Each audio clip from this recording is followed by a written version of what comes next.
Welcome to Lift Your Legacy. My name is Jacob Prupp, father, husband, and rabbi. And each week we bring you an inspiring person or message to help you unlock your inner potential and create change that will impact the future. Thank you for listening, and let's get to it. Ladies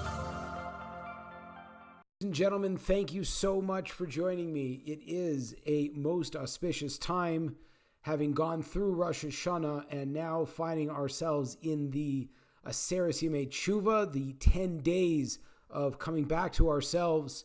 And I thought it would be most apropos if we would have a master of being present and of getting into the moment, Tzvi Kessell, who is a holistic energy healer, all around awesome guy, mindset coach, etc. We get into the thick of it in terms of the messaging you give to yourself, stress, living a good life. How do you inscribe yourself in the book of life? And I thought, this is very important for the time. So I really want to wish everyone, all of my listeners and followers and all of those that you have supported me for such a long time, even the ones of you that haven't supported me for a long time or are yet to support me, thank you so much. I really hope this program has provided value to you. May you and yours and really the whole world be inscribed for a long, healthy, happy, beneficial, good life. And welcome 5780. Thank you very much. Ladies and gentlemen, as always, Lift Your Legacy is committed to helping you live a more authentic and meaningful life. That being said, if I could ask you to share this podcast with someone that you think would get value from the message, that would be fantastic. In addition, I wanted to make you aware that along with the podcast, I do offer executive coaching. I help people who are successful and highly motivated, who want to see extreme, or not even so extreme, maybe just a small change that in their life. I want to help them get to the next level. What does that mean specifically? Creating more peace in your relationships with yourself, growing your business, clarifying your career.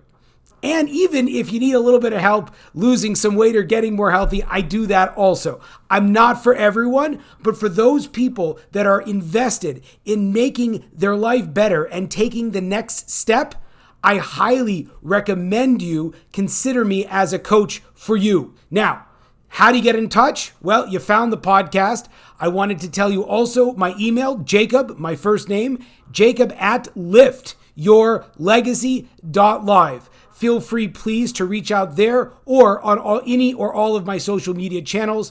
I'd be thrilled to give you a complimentary half an hour conversation to see if we might be a good fit to work together. And now, with no further ado, I ask you to please sit back and enjoy the show. Ladies and gentlemen, I'm thrilled to have on today Mr. Rabbi Tzvi Kessell. And you are a coach in the realm of mindset, holistic healing, all kinds of amazing stuff. For my listeners, you might have seen him on Instagram. He's consistently publishing beautiful content, either of him, some of his ideas, beautiful pictures of the Jewish world. So once I started seeing your stuff popping up, I'm like, I got to talk to this guy. So thank you very much for joining me today. Thank you. Thank you very much for having me. So tell me a little bit, Tzvi. I know that your accent reveals that you're not initially from Los Angeles. How did you go into your current state as a holistic healer, Hasidic Jew, and resident of the fine city of Los Angeles? Well, I'll try and keep it short. My accent's definitely not. Some people say I'm from the South. Really, far south. South of where? South, far south. I don't know why they say south, but it ends up being Australia, Perth, Australia. I am. My father was born. Both parents actually born in Australia, so I was second generation Australian. I actually moved. We went to visit my wife's family in San Diego, exactly around the 9/11, which was 2001, I think it is, for a little visit, and pretty much only been back to Australia twice since then, once for a visit and once for my brother's chasna wedding. So, and then my we moved up into Los Angeles probably about 2 years after that. My wife was very much involved in the old days, you know, magazines, print media, which I don't even know if they have print media out anymore. What's that? So now she's very much into the weddings and the Jewish areas around there. I've always been very intuitive about what I do. My previous life was an engineer, a very heavy engineering background in gold mining, iron ore mining. So I really had a big shift as well. I knew I wanted to get out of that because the physical sitting behind the computer, and it was a very lucrative job. I enjoyed it a lot. But then I sort of, you know, I started falling into this realm of where I am now. I started resolving issues with myself, and we tried to do food and think I could help people with food was going to be the answer for testing what people are allergic to, supplements. I never got the results I wanted. And finally, I come across this website, and it was interesting enough looking for a course. Being an Orthodox Jew, it limits it down because on Shabbos, most courses are Shabbos or Saturday and Sunday. I couldn't do it. And then I go to this website, and there's these pictures of Hasidic people and Sephardi people. I'm like, whoa, what's going on here? And then I look down the list of name of people, and there's a Jewish name. So I sent her an email. She never got back to me. Okay, then she tells me, oh, she's visiting her family in Israel, and she's just away. So then I got into the whole realm. I gave her a hard time, not really, but in a sense, hard time. But I wanted to know the answers, and I got. Let me stop you. What exactly were you looking to answers for? So that was my next thing. Was she was talking very much about the mind and how the mindset itself can really affect the body. So I was like, okay, we'll try this. And then she answered all my questions about how much the mind can play a big effect on the physical body as well. And by releasing the negativity inside of it, it can allow the body, you know, it's like, I look at it this way, whoops, my hands up. There's so much you can put in a cup. You can't pour any more into a cup. Once a cup's full, it's full. You know, you have to take some out to allow some in. So I started applying that analogies. And as time went by, it became more apparent that the mind has a very big effect on it. And it doesn't matter how much I played around with the foods, I could never get it balanced, and people's emotions would change the food. I could add food in, I could take food out, but I could never get the whole thing calm and settled. So that's then I keeps evolving, and because I like to keep everything in proportion, bringing the Torah into it very much, always had to make sure that it ran in line with the Torah and the Jewish values with it as well. So I guess I call myself a mindfulness coach / with a Jewish big theme to it. It fits very much in it. People think mindfulness is a new thing. Well, it's only been around as long as the Torah. So that's a few thousand years now. So that's a big part of it. And I find the holistic word itself means whole, complete. So when we're talking about mind, I can't just lay out things like, you know, as yourself, you know, exercise is important, stretch is important, diet is important, sleep is important. You know, we call exercise, but there's also stretching as well as another part. So the more realms that we can put into it, the more we can, you know, de-stress the body. And the whole idea of mindfulness and the Torah value is, what is mindfulness? Is that you actually focus on the present time, not worrying about the past or worrying about the future. You're dealing with right now, and that's what mindfulness. And when you're dealing right now is what? That's a big Jewish thing, is also you can bring in God, Hashem, into life because you're focused on it now. So that's how, in a nutshell, it all ties together. So I'm curious. Stress is ever present for many people. I'll say myself, you know, and also there's so many different shittas and opinions on diet, on exercise. Why are we trying to diet? Why are we trying to exercise? Do we want to be body positive? Do we want to, you know, lose weight? How do you define how much weight to lose? How do you love your body? Is that even a value in general? Are we just trying to calm down? So when a person is trying to look at the gamut of things out there in order to assess the right steps for them, what are some of the challenges or problems that you would say a person should start paying attention to try to solve first? and that will sort of like get them on the path to wherever we're trying to get to? That's a beautiful question. I'll try and answer in a number of ways. It really depends what the person's contacted me for. Sometimes I get them when they're in so much pain with their stomach, so I have to do allergy testing straight away to eliminate the foods, even though I know that the main thing is not the foods, but it's hard to make a change when you're in pain to focus on anything else. And I actually read this thing recently, which was very, very beautiful. It says our body creates pain to distract us from our negative thoughts. So it's when we understand that, I mean, a lot of it is based on like what's going on now, what we call stress, is really a way of our body saying, hey, what we're doing is not working. And if we listen to instead, I look at it as when we say, oh, it's a test, but a test has an answer. So instead of, because Hashem, God's not going to give us a test we're going to fail, because it's not a test, it's going to automatically fail. So a test means there's an answer. What the answer is, we're not quite sure. That's part of the journey, but there's always something to learn from it. So when we naturally... Just to reiterate what I'm hearing you say is that a person starts with a difficulty in their life. And if they are Jewish, if they are savvy in the texts and the approaches of Judaism, they'll say, okay, God is giving me a test that's manifesting itself in either physical pain or emotional pain, or whatever it might be. Okay, go ahead. So it is manifesting itself. So if we look at it there, it's actually a blessing, a bracha from Hashem, that he's saying, hey, what you're doing now, I want you to come closer to me. We need to change what we're doing. Instead of taking it down as can be a learned habit of being defeated and say, oh, I'm depressed, I'm no good. No, we've got to look at the positive out of it. There's something in there for we need to learn. We're not going to know, from what I understand, we're not going to know the answer until 120, but the ikar is, the main part is to learn something from it, not to get the big total answer. You can drive yourself crazy trying to find the exact answer. We don't need to worry about that. I've learned enough to say that we just find something to learn from it. But the thing is that we were brought into this world to enjoy it.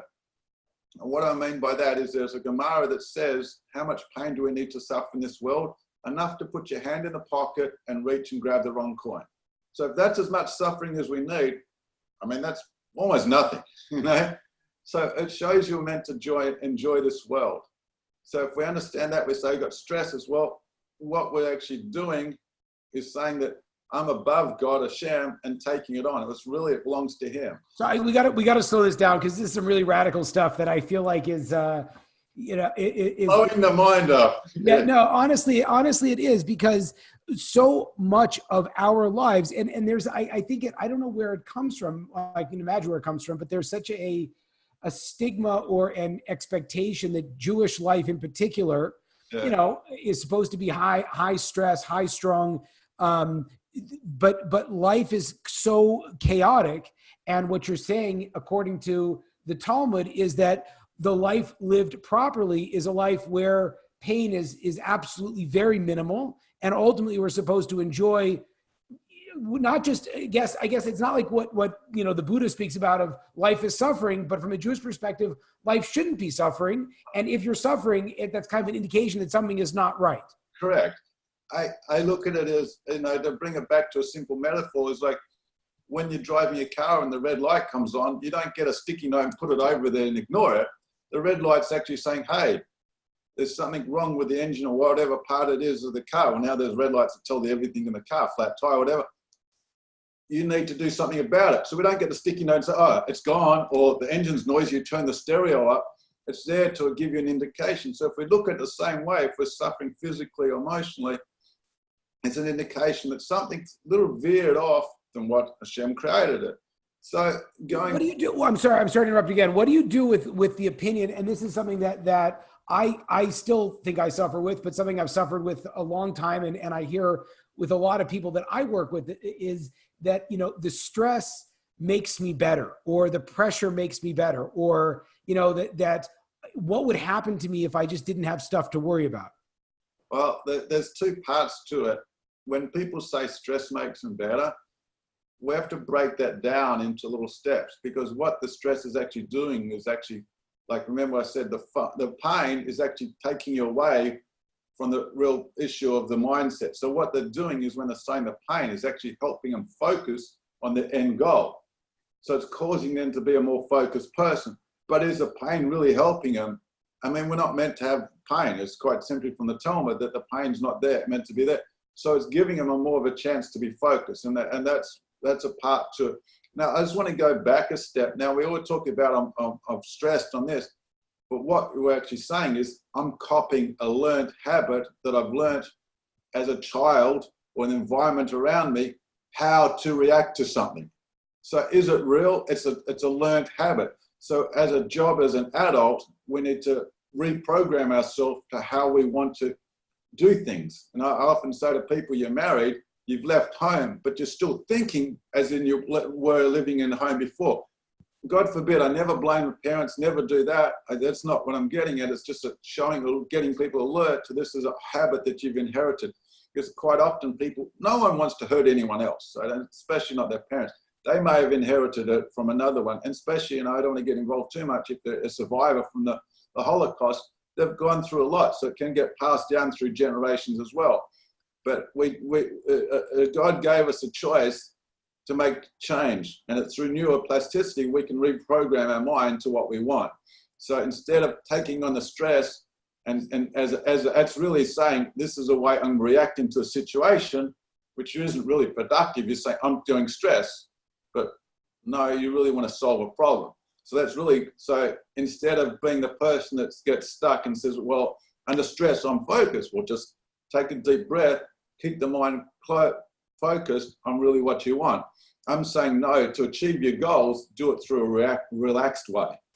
So that's great. So the idea being that you don't have to have your I guess your foot on the pedal to the metal all the time in order to stay focused and productive, but rather if you're able to accomplish serenity and peace of mind, you will be that much better at going after your goals. They've shown high results of that. People that are in that zone, they say managers that can do that for a day is almost like a whole week. It's to be in that focus zone, because really when they're talking about being in that zone focus, what are you really doing? You're focused on the positive of reaching the goal instead of saying, oh, I can't do this, oh, it's too hard, it's too difficult. You've actually wiped that away and moved it to a side and just plowed straight through what you want. It took me 35 years. I mean, I'm not counting so much the time when I was in my early developments, but I always carried with me a certain level of, a large level of that imposter syndrome or whatever it was that for me, it was just, as I became observant later in life, I had a lot of guilt that I was not sitting and studying Torah all day long at a very high level.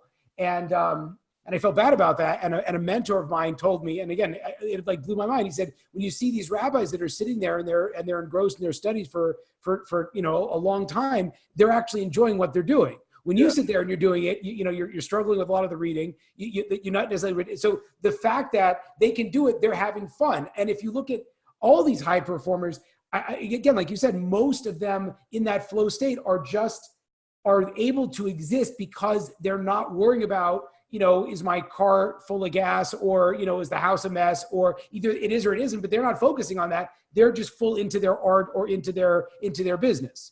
Exactly. And you also touched a beautiful thing as well, is us sitting there learning and enjoying it. And because they're applying that positive mindset of enjoyment, it allows it to come in. But we also forget the whole thing is like, they were never born sitting there learning the Gemara, the Talmud. They had to work their way up to this. You're actually seeing them at the later stage of their progress, as we don't see, as you said, it's frustrating. It is. It can be frustrating, it can be hard, and it can be difficult. That's a normal emotion. Is what we do with the emotions that's accepted. We've got these emotions, positive emotions and negative emotions. It's what we do with them that really counts.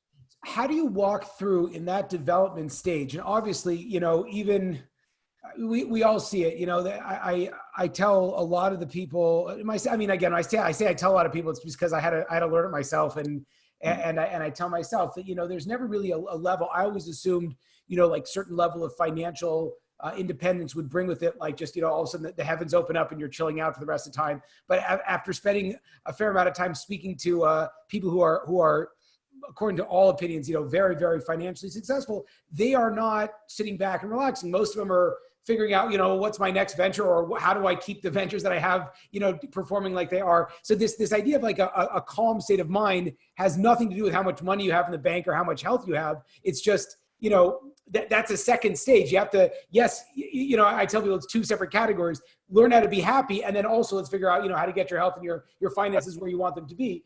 But in every endeavor, it says that a righteous man falls 7 times and gets up, and there's all kinds of, sorry, that's Siri talking to us on the phone, on the Apple Watch here. But with the struggle that is intrinsic in terms of training, in terms of exercise, in terms of learning a new task, how do you put in the work, but at the same time stay happy? That's a good question. How do you put in we got to look. How do you frame difficulty in a way? Does that make sense? Like when you start a new venture, you go to a new place, there's naturally going to be, until you find your stride, a learning curve. How do you stay not stressed out in the learning curve? Okay, that question is, okay, we'll answer it in that way of a question. When we got this learning curve, we can look at this learning curve in 2 ways. We can look at this learning curve as a beautiful growth opportunity that's presented in front of us, or we can look at it, I got to go through this again. It's hard, it's difficult. So when you say it's hard and difficult, you already hit the wall straight away. So you're behind. Or you look at it and say, okay, Hashem, God, you've put this in front of me. I'm very happy and I'm very thankful. What can I gain from it? And enjoy the step. That's like the whole thing of mindfulness is living and being present at the moment. So each little step, enjoy it. And having money, not having money, having health, not having health, doesn't prevent you from being calm and mindful right now. Because we know through calmness that we can increase income, we can increase your health. So there's a lot of positives to it. But if we've been in a culture that says, no, you've got to go like a bull and fight your way through, well, that's a learned habit. And because you believe that that's correct, because the body doesn't know the truth, but the difference between truth and false. It just, whatever you put in it, it's going to take it on as true. So if you believe it, you've got to go like a bull to get through, and that's what the body does. So when you try and say, hey, like the question I think you're asking is, if I do it in a calm way, I'm not going to be able to reach my goal because I was told to go like a bull, you've got to fight for it. But see, the body's like, hang on a minute, I'm not comfortable what you're telling me. So then the thing is if we do it in a calm way, with the calmness, it opens us up to allow change. But when we're in a worked up state, it's very, very difficult for the mind to take on new ways. You have to keep repeating it, but through calmness and little baby steps. How big a baby step? It depends on each person.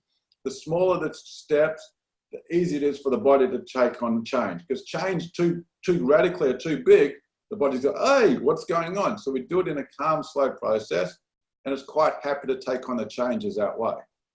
Amazing. A side point that I feel like is very important that perhaps you could speak to either as a Hasidic Jew or as a coach or as both, is that you look, there's a sentiment, people aren't necessarily comfortable with the word God, but they call it the universe. Everyone's comfortable with the universe. They're not comfortable with God, but God, the universe, a lot of times when they encounter challenge, difficulty, stress, be it from financial to health to someone that you love, whatever it might be, they see themselves as kind of the suffering servant and that God is punishing them and God is angry. And what comes out from the message that you're saying is I have a feeling you don't feel like that, like God kind of hates you and is just making your life miserable. There's 2 ways to answer that one. That is like, as I say, that's a beautiful cop-out. If you say, see, I'm suffering, God doesn't love me. Well, if you said God loves you and said you're suffering, then it seems to be a little bit of a variation. What's going on? Because that way because that way you can wipe out God and say, God forbid, you can wipe him out and say, oh, see, it doesn't exist. So it's a nice excuse. We have to look at it, the mind games that we play with ourselves is trying to look for excuses. And what you're also saying at the same time, I guess the second part is like, oh, my thoughts are bad. Everything I'm doing is in a negative way, but I want I want a miracle. Well, but what do you want? Do you want a miracle just to happen because I'm suffering in pain that I automatically open up my bank account and there's $1 million in it? I mean, probably need more than that these days. $1 million is not going to get your house in this part. But you know what I'm saying? So we're expecting a miracle, but what are we doing to make the miracle happen. Because they say a miracle is also, and this is getting really deep, depends on a person's mindset. Because one person can call it a miracle, but another person says, no, that's just naturally what happens. It's the same. So if we're looking for excuses to say God doesn't exist, or I'm a failure, or I'm this, we can create these labels quite easily. But as I tried to say earlier, is that when we bring ourselves back to present and realize this test is only helping us, it's there to help us. Otherwise, there's no point giving you the test. It's going to fail. That it's going to help you be a better person. If we look at it, this is going to help us to be a better person. And we know that the physical pains, emotional pains infested inside us to help us grow, and they're a signal to distract us and to help. There's a lot of positive things. It's like, they say that you can go to the cup as a half full, half empty, whatever it is. It's like, which way do you want to look at it? Do you want to look at it in a positive way or a negative? How do we do that? It takes practice. I have to admit, it takes practice, and we do get caught out. Okay, you get caught out. That's life. We all have, the Yitzhahara, the negative angel that's going to try and distract us and pull us away. That's just life. But the last thing then what happens then, it says, oh, see, it doesn't work and I'm a failure. So what do we do again? We now just cause more negativity and we abuse ourselves. Is that abuse? I always say to the client, is that abuse going to help you? And they look at me like, no. But we fall into the traps. So we realize this has all been orchestrated. This is good for us. And we accept it. And we start going forward. And we bring it out. And the more you do it, and the more, we catch ourselves out with getting caught up. You get the phone call and it's like, it gets you all worked up. And then you're like, all around, no, this was helping me to be a better person. When we look at it, we keep pulling ourselves back to center. A simple thing is taking a deeper breath, breathing in and out, just a simple thing like that, and putting our mind in somewhere we enjoy. No one else knows what we're doing. It doesn't take up much time, and you can actually do it while you're doing it. So the more practice you're doing at it, the easier it gets. And it's like any like physical exercise. The more you use those muscles, the more you get to have it, and the more you get to enjoy it. So to sort of bring it all together, and I really wanted to delve into diet also, but I feel like we hit the mindset piece, and I want to really have my listeners let that sink in and not just be a tsunami of information. Repeat back what I'm hearing you say is, when a person is struggling, the way to assume responsibility is to say, God loves me, and there's something here that I can do. Yeah. What I can't do, I'm not worried about. So what can I do? And when you figure out what you can do, and the goal is to take you back to a place where it's not like I'll be fine in 20 minutes, but rather pull into the present and check in with your body and say, like, right now, I'm actually not supposed to be stressed out. What can I do to alleviate that stress? Correct. So when you reach that, you actually have a productive question you can work on. Correct. And once you have an answer to that productive question, then it just takes drilling over and over again so that your natural response to stress, to frustration, to problems, to the work involved with a new venture, whatever you want, is there's something good here I'm going to learn. I just have to stay present and figure this out. And that will, I guess you could say, you have to have, it's not that you have to have faith, but you're saying that statistically it's true that you will live a life that's stress-free. And as a result of that, you will be able to hit that flow state where you're focused on your goals. You're more effective at going after it. And ultimately your emotional and physical health will be very positively affected. Correct. 100% is exactly it. And as you said, it's like when you're doing exercise,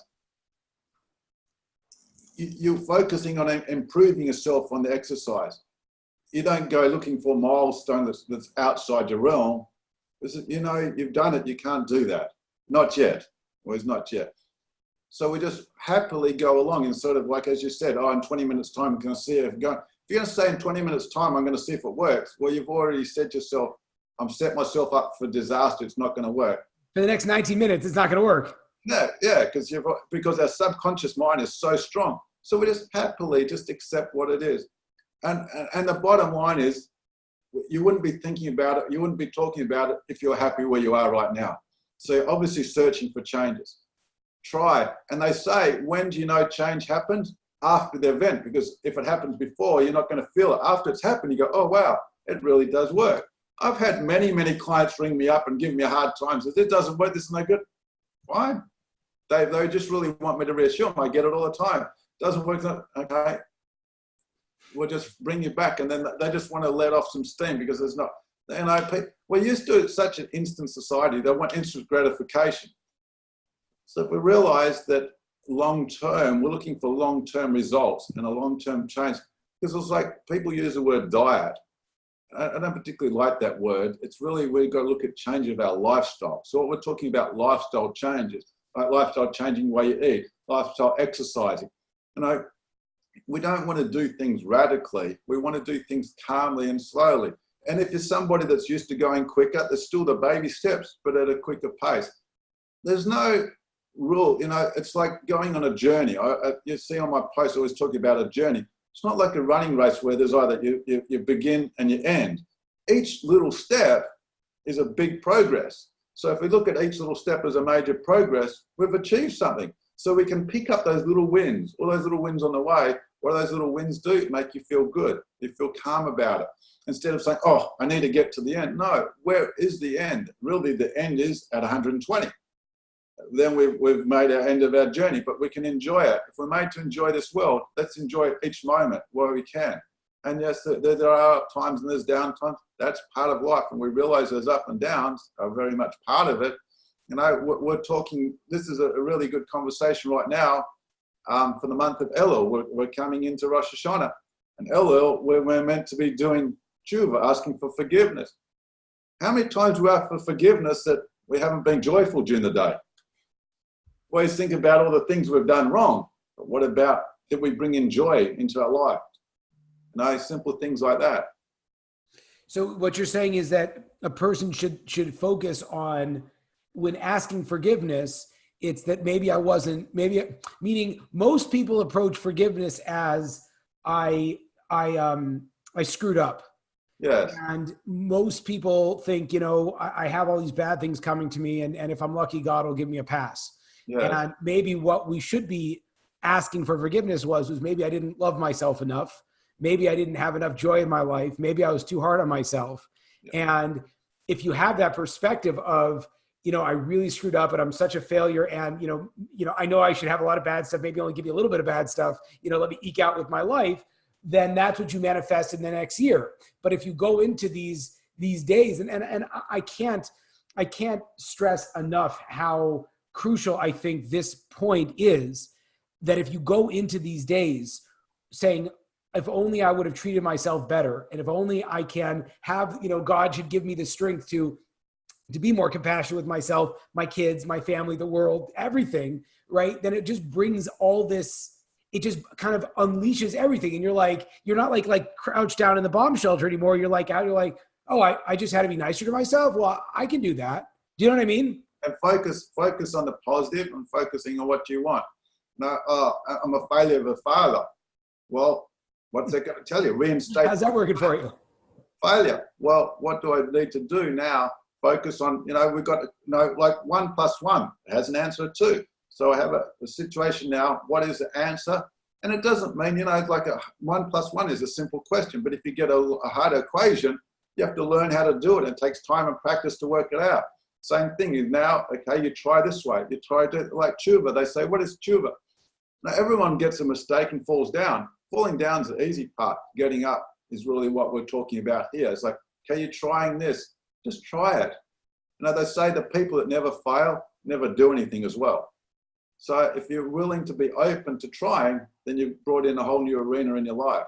Not to go too Jewish on you, but that's one of my favorite points that I make to people is that, there's 7 people who died without sin, but those aren't any people that we look up to. Most cases, we don't even know their names, but Abraham, Isaac, Jacob, all these people that we try to, or even supposed to aspire to, are not people that haven't screwed up. And in fact, they've screwed up very publicly. And it's that, I guess, it's that, it's also like a plague of our culture nowadays that we kind of want to see the stars fall and then think that they're down and out for the count. But rather, if we are just more accompanied to aware of the fact that that's part of the process, I think it would give us a lot more comfort to right. fail and therefore to get back up. This is amazing. Okay. It's like saying feel safe, that the failure is actually a growth.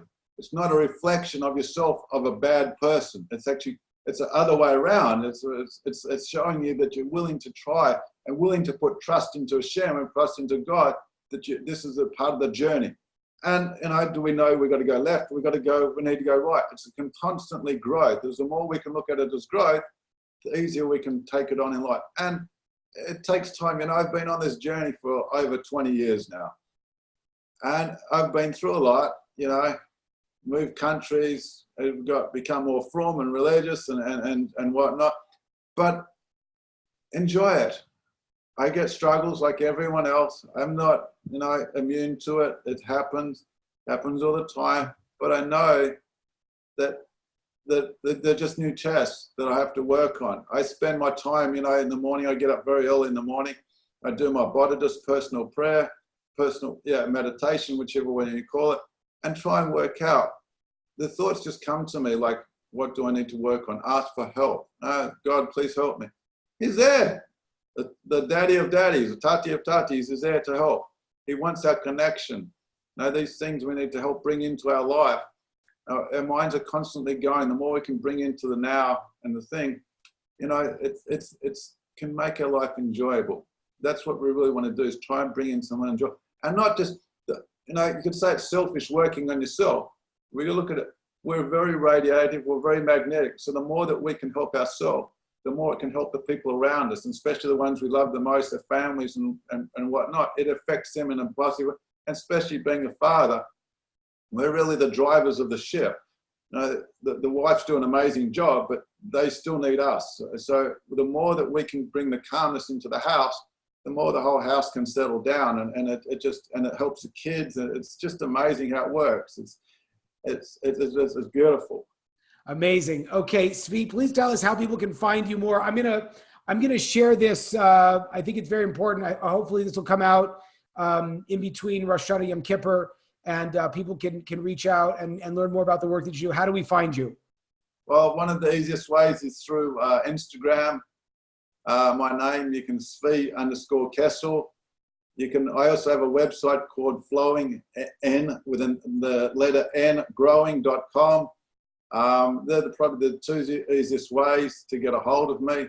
I enjoy, one of my enjoys in life is helping people, especially if I can help a mother, the mother can help the whole family or the kids as well. It's such a beautiful thing to see people growing. I mean, they say what you give out, you can keep forever. So if you're giving out kindness and helping people, it's something that you can really make a big impact on the rest of the world as well. They're the main two things. Thank you so much. I greatly appreciate it. Thank you. There you have it, folks, another inspiring episode. If you enjoyed this, I ask you to please share this with your friends and to like us over on Rabbi Rupp through Facebook or on YouTube. And the more that we're able to get these important messages out, the more that we can really make an impact in the world. So I encourage you, please, to stay tuned. We have a ton of amazing speakers coming up, and also to tell your friends about it. Thank you very much.